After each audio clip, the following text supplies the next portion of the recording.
Oh, hello. Now, my name is Kate Hudson-Hall, and I am an author and also a therapist and also a podcaster. So, welcome to Anxiety Hacks. I'm so pleased that you're here with us today. And we have a very special guest, and her name is Ashley Roth. Now, Ashley is a wellness life coach who specializes in working with highly sensitive people with a focus on helping 20 to 35-year-old women struggling with self-esteem using their own voice and limiting beliefs. Ashley empowers her clients to recognize their inherent value and build their confidence. Through her practice, Ashley encourages her clients to understand that they are their own mold. I really like that because we all have our own individual molds. So I like that. And to embrace their individuality. Ashley herself deals with daily anxiety, but finds solace in the knowledge that she doesn't need to compare herself to anyone else, as everyone is on their own journey. So, welcome, Ashley. Thank you, Kate. Thank you for having me. I'm so excited to be here. Thank you for joining us. Absolutely. So tell us about your struggles with anxiety. Let's start there. Yeah, of course. I would say that, I've always struggled with anxiety from a very young age. I would say when I first started noticing it happening was on the bus ride to middle school. I Right. would feel like it would like happen at the same spot on a street, same part of the route where I was getting close enough to school and I knew I was going to be in school, that I just get this big pit in my stomach, just like a really awful feeling. And I, all through school would constantly be in the nurse's office saying that I had a stomach ache or that I felt like I was sick because I didn't want to be at school and I wanted my mom to pick me up. Um, I and can then so relate to that. I was like that. But from yeah, the age of well, from 5, but I remember at 7, I even got to the point of where I would take tablets at home. I didn't really know what I was taking, but I remember taking tablets and it did work for that first day. And she let me stay at home because I really didn't feel well. And then I did it again another day. And then she said, "No, I don't believe you. Go and go to school." And then I told my friend, and then she told her mother, and then the word got around, and then I was right. scorned. And that was about it. And then I was sent off to back to school. But it was that awful separation anxiety from my mother. Yeah, yeah, because my mom, she was a stay-at-home mom. My dad worked. So, I was always with my mom and it was always like that's where I would go and it was where the comfort was. And so, I don't know, I just didn't feel comfortable at school. I think part of it was that I would get bullied and I didn't Right. feel like I belonged. Yeah, I think, a mixture of those things. Yeah. And then my anxiety got worse when I was in high school. And that was when I started to get medicated and started therapy. And actually learned tools of how to how to work with my anxiety and how to not let it control me. And I think as well, it's so difficult for, just backtracking a moment and, uh, when a child, that fine line between whether a child is actually playing up or whether they are really struggling with anxiety, it's actually taking time out to listen to the child and hear what they're saying, isn't it? Absolutely. Absolutely. I think there's a lot of misunderstanding. I would say in all the generations before my generation, but with the kids that I grew up with, I think, our parents didn't understand mental health, didn't know what the signs were, didn't know where to go for help, felt a lot of shame around it. Um, Yeah, and I think that's a really important point is the shame around it. And that's still that shadow is still there around the words mental health, isn't it? yeah, it's Um, still a little bit even taboo. though, it is beginning to lift slightly, but it's still there. Mhm. Yeah. And it's hard Um, to find treatment. So many of us are looking for it, you know. especially in the last couple of years. Yeah. Yeah, absolutely. And well, when I was at school, it was actually in the 1800s. Well, it was close enough. And so people really had no idea that never what what anxiety. Well, we never called it anxiety, but I was just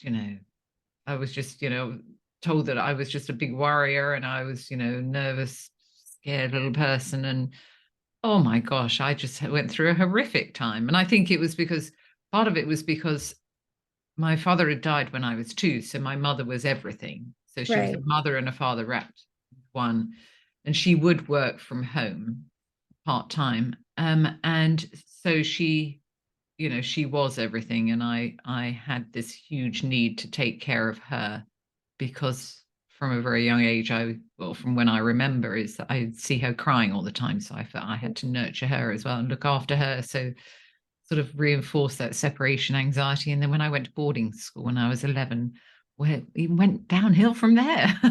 Well, why wouldn't it, right? Absolutely. Oh, I got very good at separation anxiety then. And I cried every night for the first, I know, at least 3 years. That must have been so hard. Because of missing her. Yeah.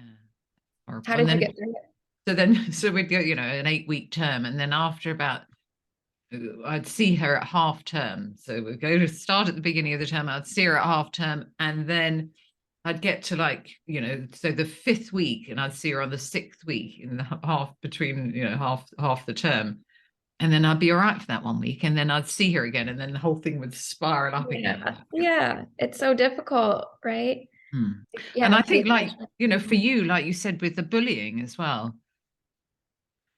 Yeah. Yeah. It's not a fun world as a kid. Yeah. It's really harsh. And that's all you want as a kid, right? Is to feel like you have a place and to feel like people like you. Yeah, absolutely. That's kind of what you're striving for, isn't it? It's trying to Yeah. fit in. Yeah. Yeah, that's what I thought I wanted. I just wanted to be liked by everybody. I wanted to like be everybody's friend. I was like the biggest social butterfly. Like my parents would make fun of me and not make fun of me, but they would say like I could make friends with a paper bag or like in a paper bag. I would just talk to anybody. Yeah. Oh, Yeah, but with anxiety that goes away. yeah. Definitely more of a shut-in or became more of a shut-in for a while. Yeah. Yeah. And then, when you got older, then you found a therapist. And then what tools did you find that helped you back then? Back then, I think what helped me was journaling. Mm. Um, Mm. and not that I was ever really good at it or good at sticking with it, but like going to the gym or exercising, I would say would help. Like in high school, I really enjoyed when I was playing sports and like when I was in those seasons and I was going to practice and because those teams, like those were my teams. Like I loved those people. They were my friends. And so that's where I felt comfortable and felt good and felt like in my own. Um, and so I think that's where it really grew more to like these are my self-care things and these are the things that make me happy and like what I'll go to when I don't feel so happy. Yeah. Yeah. So that's true, isn't it? By joining a team, then they become your people, don't they? Your friends. Mm-hmm. Yeah, yeah. I ended up joining hockey cheerleading.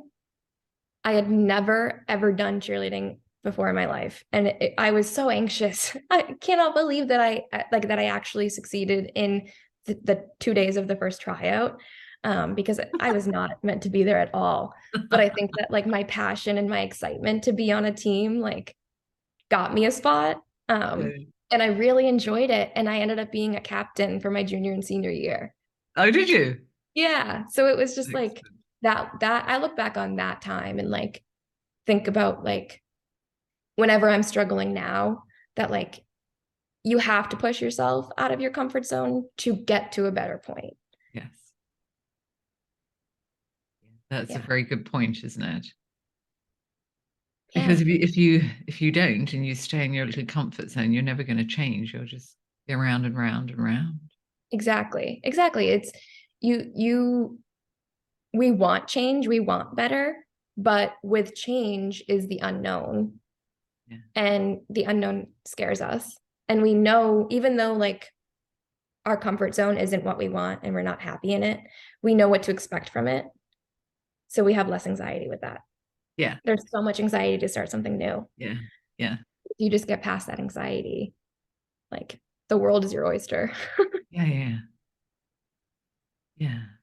And I think as well, journaling is so powerful um, for people with anxiety, but with other problems as well, other issues. Because by writing out your thoughts and your feelings, you can begin to let them go, kind of understand them and let them go. Yeah. Yeah. There is like a very true peace in getting it out on paper and having it be released from your mind. Like that mental baggage is like released so quickly, and the how quick that you can feel the relief from it is insane. And you don't even have to have like a structured journal, like just write. Absolutely. Absolutely. For a lot of my clients, they'll just sort of brain dump and write, write, write, write, write.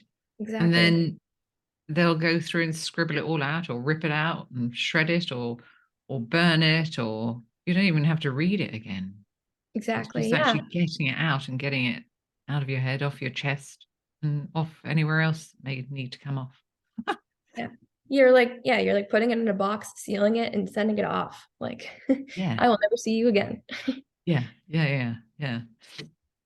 And so the anxiety sort of progressed, it's sort of continued throughout your life. Yeah, it did. Because I thought that it was just anxiety. I thought it was just anxiety and depression, but I always felt like there is something missing, like a piece missing. There was something wrong with me. I was never going to succeed, never going to live up to my expectations or somebody else's expectations. Like, what is wrong with me? And when I was 22, I got a new therapist through BetterHelp. It's pretty well known now. But that my therapist, I'm still with her now to this day. She introduced me to the highly sensitive person, which is a Right. personality trait that affects 1 in 5 people. And when she, went down the list of like symptoms and, things that people who are HSPs have, I was like, that's me, that's me, that's me, that's me. Like I've never been or felt like more understood by anything or anybody in my entire life. And that was the missing piece. That was the Yeah. missing piece. Like I didn't know that it was my nervous system and external stimuli and the way that I process it. Right. How would I have known that? Yeah, exactly. So um, explain for listeners what that means. yeah. So HSP, or highly sensitive person, is very similar to a lot of different things. Like it can be passed off as anxiety. It can be passed off as introversion or empathy. It can be passed off as ADHD, all of these different things. But the main things are that your body, your nervous system processes the environment on a more rapid scale than the other 80% of the world. Yeah. So I can hear like the birds chirping with the windows closed and everything. Like I can hear a train like half a mile down. Fabrics bother me. It's really hard to control temperature, like your heat and cold. A lot of things like that. So it's just definitely like your environment just more so controls you than you controlling your environment. Um, and it involves like stress and anxiety and the gut. And so I also was diagnosed with IBS right Mm, around the same time as the HSP. And so it all connects, and I'm like, yeah, okay, this yeah. all makes sense now. And so there's a book by the doctor, Elaine Aron. It's called The Highly Sensitive Person. And there's a workbook along with it as well. I immediately got them, Yeah. read them, and there's just so many tools in there of how to set up your day and how to set up your week and your life to let your sensitivity work for you, not against you. Right. So if people feel that they could well be a highly sensitive person, what would you suggest? What would be the first thing that they could do? The first thing that they could do is go on Elaine's website, because there's a self-test that she has. So what is her name? Elaine Aron. Erin. Yeah. Elaine Erin. Mm-hmm. Okay. But we'll put her name in the show. Right. Yeah. I can send you her link so that you can put it in the show notes. Yeah. Yeah. So I would do the self-test. And if you score that you probably are highly sensitive, I would get the book and read the book. And then, I would get the workbook. And then also I'm pretty good at, helping with the resources and tools. So if you wanted to work with me, you could work with me. Yeah. And so if people were interested, though, to find out more, if they got the book and then they were interested in maybe working with you, how would you help people? What would be the steps? So right now I have one-to-one coaching. And so that's just private coaching. It's very similar to like a therapy session. But I have a 12-week program with all different topics to talk about different sensitivities or different things in your environment that can cause your sensitivity to be heightened, and how to attack that or control that, and bring it back into center and bring yourself back to baseline. I have an analogy, which is called like the strength model, which I created, and it's based off of everything that Elaine says to do on a daily basis. And so it's, saying no to the things that you don't want to do, right? Making sure that you make space each day to rest, because with the sensitivity, we get fatigued a lot easier. Yeah. Things like that. Self-help tools, CBT, emotion regulation skills, goal setting. And so if somebody had anxiety, though, and they came to you, how would you help them? What advice have you got for our listeners? What advice do I have for the listeners? I would, the first couple of things that I would suggest is to have a mantra that you say to yourself to like just bring yourself back to center. The one that I say to myself is peace begins with me. And so I connect all my fingers to just kind of bring myself like slowing down, right? Like try to bring my heart rate back down. I use the 5 senses. So, noticing 5 things that you can see around you, 4 things that you can hear, 3 things that you can touch, 2 things that you can taste, 1 thing that you can smell, I think is the last one. Yeah. Having somebody that you could call on to Right. reach out to for support. Yeah. Using distraction tools. People often think that distraction is not a good thing, but I always like to say, like, it depends on what you're distracting yourself with. Absolutely. It's getting you out of your head and your body, isn't it? And taking your mind elsewhere and focusing. Mm-hmm. Yeah. I would say journaling. 100%. Yeah. Always. Yeah. Always drive that home. Yeah. Music, Good. podcasts, taking a walk. Yes. Just movement. Yeah, good. So good. Yeah. And so have you got any books that may help people with anxiety? Any books that helped you? Books that helped me with anxiety. The first one is The Highly Sensitive Person. Yeah. Anything by Brene Brown. Oh, yes. Anything by Brene Brown. The probably one of my favorites from her is I Thought It Was Just Me, But It Isn't. Right, I haven't read that one. Yeah. It's really That's good. a good one, is it? Why is that? Why is that a good one? Because it makes you feel seen, and it makes you understand that like nobody has it easy almost. And like Right. it just to like remind yourself, like how I talk about it is like we only see people's highlight reels. Like we don't see like the bad days or the crummy things that people feel on their day to day on the social media, how that's so rampant right now the last few years. It's like we think that everybody has all of this amazing stuff and that like we're nowhere near where they are, but we all have anxiety, we all have traumas, we all have things that we're not proud of or things that make us nervous. We just don't share it. Yeah. But I think what's important is that we should share it. And I think that's what Brene does. Right. Yeah. Yeah, it lit a fire in me when I read it. Oh, I say that's interesting then. Yeah, we'll have to check that one out. And I think that's really important with the social media, particularly for,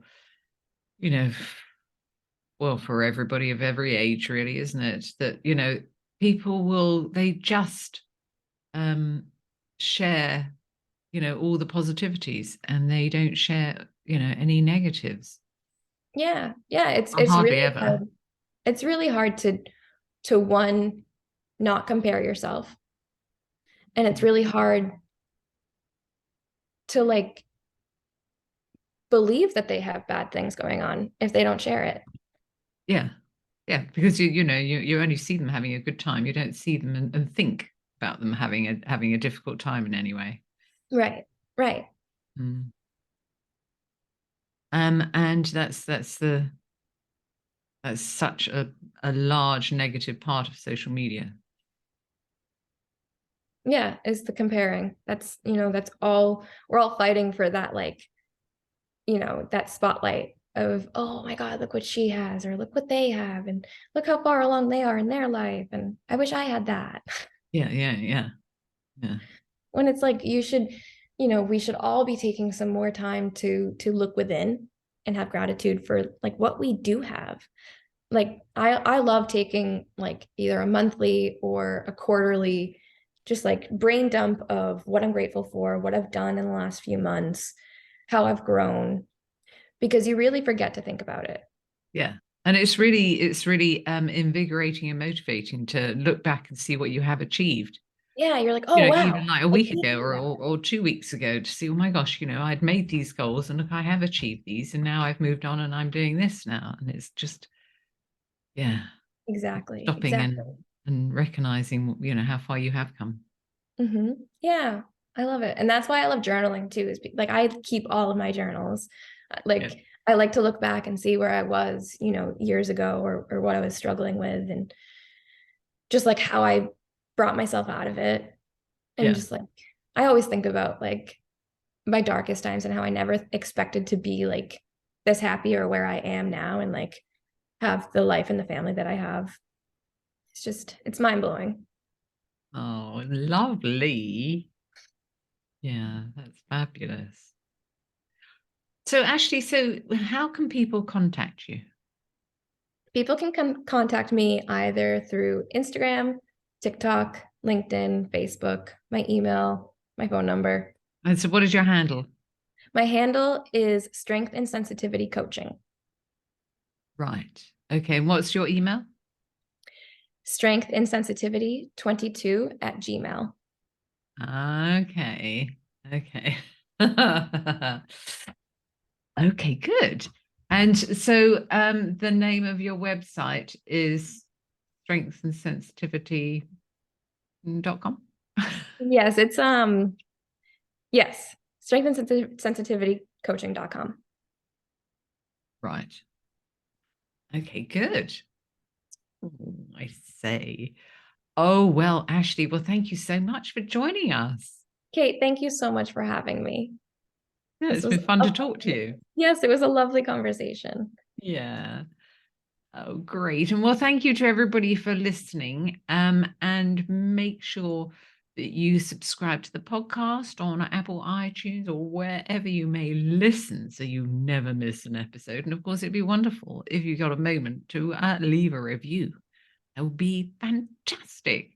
So thank you to everybody for listening. And thank you, Ashley. Thank you, And Kate. yeah, and I look forward to speaking to you in the next episode.